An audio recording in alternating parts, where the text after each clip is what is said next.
Oh Lisbon, you're so sexy and you know it.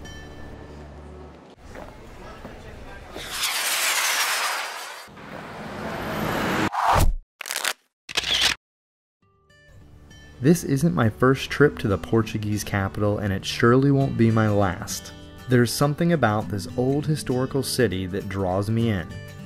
It has an aura that I can't quite describe. I guess you'll just have to come and make up your own opinion. You could spend a lifetime here trying to visit all the things to see and do, and even then, you would probably just be scratching the surface.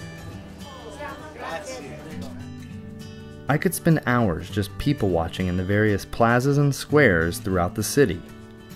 Just when you tire of watching others, you can visit one of the many monuments, museums, cathedrals, monasteries, and castles that can try to give you an idea of the historical significance Lisbon has had on the modern world. And trust me, its significance is huge.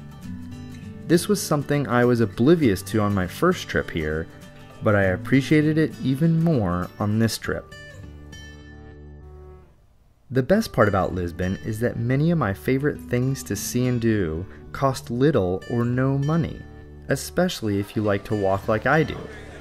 But if not, no worries, because public transportation is plentiful and extremely affordable.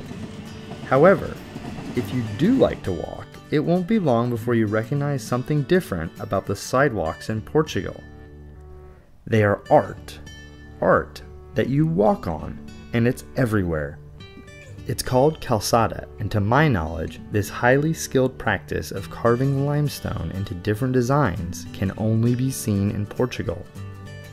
So if you're planning a vacation soon, don't forget about Lisbon. Just be sure to pronounce the city's name appropriately once you're here.